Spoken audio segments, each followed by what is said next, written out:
Steel bar 50 mm in diameter and 2 meter long is surrounded by a shell of cast iron 5 mm thick. Compute the load that will compress the combined bar a total of 0.8 mm in length of 2 meters. So for steel, E is 200 GPa and for cast iron, E is equals to 100 GPa.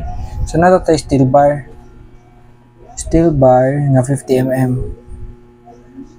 50 mm in diameter and 2 meter long. So 2 meter ni siya. Steel bar then kani is piston. Piston siya og shell of cast iron. So dili ni siya kani cast iron pa ni. So kani butang na to kani ang imuhang kaning saan siya steel bar. So kani ang steel bar haning naka-shade. So ang diameter sa imong steel bar kay 50 mm. Sunod is surrounded by a shell of cast iron 5 mm thick. Compute the load that will compress. So kung naka-thickness dire, ang inner diameter sa imuhang kani nga steel bar kay equal sa inner diameter sa imuhang No, ang kani 50 mo ni ang inner diameter sa imuhang nagputos. So bisakto ra siya ba? So na siya outer diameter, outer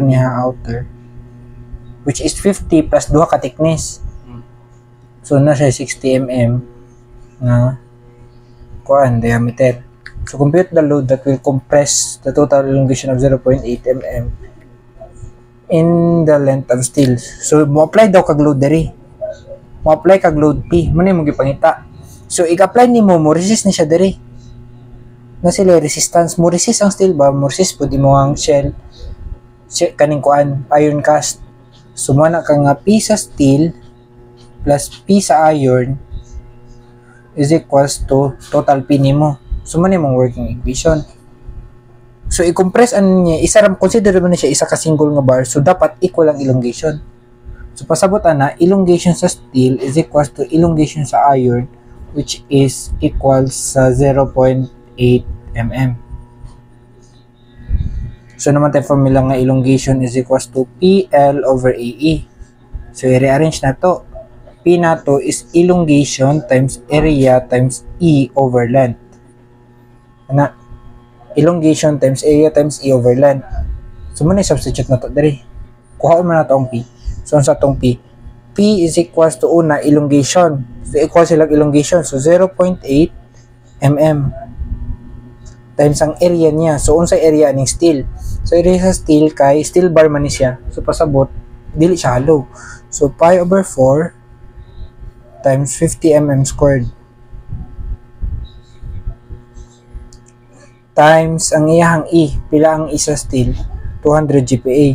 So 200,000 MPa. 200 times 1,000 para makuha siya Newton mm squared all over L niya. Pila iyahang length? 2,000 mm. So mag-unit analysis ka ni kani siya kay Newton per mm squared.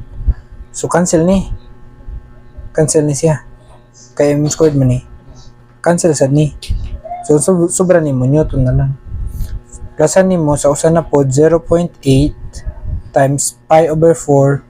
Kani siya is hollow na siya. Kay naman ang steel bar ani nga point silbi ang iharang is ang katorang iyang outer shell, which is 60 squared minus 50 squared times ang iyahang E, which is 100. So 100,000 ni siya.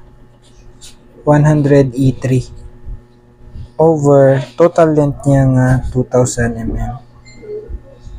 So ang imuhang P kay 0.8 plus 0.25 pi squared by 200 E3 over 2 E3 0.8 by 0.25 by 60 squared minus 50 squared by 100 E3 by 2 E3. So nagkay 191.64 kilonewton.